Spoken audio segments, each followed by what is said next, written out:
वाह मुस्लिम्स के नाजरीन अस्सलाम वालेकुम। आज हम जानेंगे हजरत हसन बसरी रहमतुल्लाह अलैह को राह मार्फत कैसे मिली।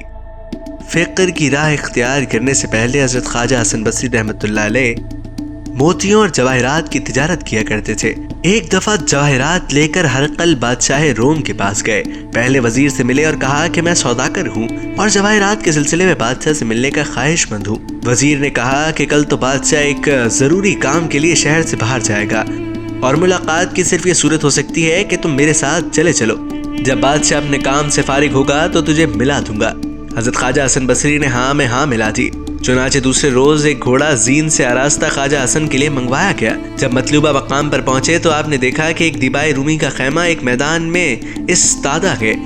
उसकी तनाहें रेशम की हैं और जिन कीलों से बंधी हुई हैं वो सोने की हैं। एक फौज का बड़ा दस्ता असलहे से लैस खैमे का तवाफ कर रहा है। फौजियों के तवाफ के बाद अहले जा चश्म से खैमे का तवाफ किया। उसके बाद हुक्मा, फिलासफरों और दबीरों मुंशी हजरात ने खैमे का तवाफ किया।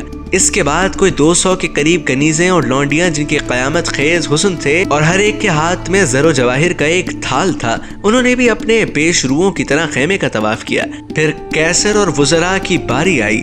उन्होंने खैमे के अंदर कुछ देर कयाम किया और फिर चल दिए। ये सारी कैफियत देखकर ख्वाजा हसन बसरी रहमतुल्लाह अलैह हैरान रह गए और वजीर जो उनका हमराह था उससे पूछा कि ये मुख्तलिफ अनवा के लोगों का तवाफ और ये शान और शौकत वाला खैमा, ये सब कुछ क्या है और खैमे के अंदर कौन है जिसको ये एजाज़ो मरातिब दिए जा रहे हैं।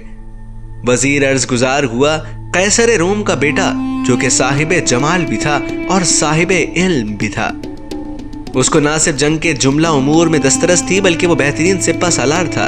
उसका बाप उससे बहुत प्यार करता था। कुछ अरसे पहले वो बीमार पड़ गया। बड़े बड़े तबीब और दीदास के इलाज को आए मगर कोई हाजिक उसके लिए तरियाके हयात मुहैया न कर सका।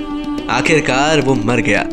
उसको इसी खैमे में दफन किया गया है और हर साल एक बार उसकी ज़ियारत को तमाम लोग आते हैं। हज़रत हसन बसरी ने पूछा, तवाफ का तरीक़ेकार जो मुख्तलिफ औक़ात में मुख्तलिफ तबके करते हैं उसकी वजह मैं जानना चाहता हूँ। अर्ज़ की, फौज के लोग इस वजह से तवाफ करते हैं कि अगर शहजादा किसी ऐसी मुहिम या मुसीबत से दो चार होता तो सारी फौज अपनी जानें कुर्बान करके शहजादे को सामान मुहैया करती और उसको कोई आँच ना आने देती।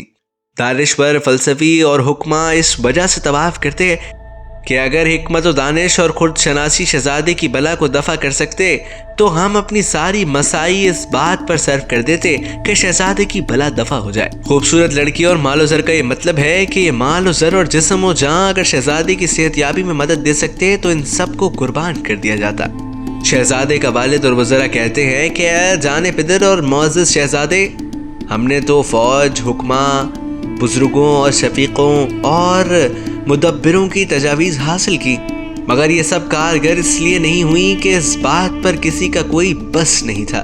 मौत के आगे सब बेबस हैं।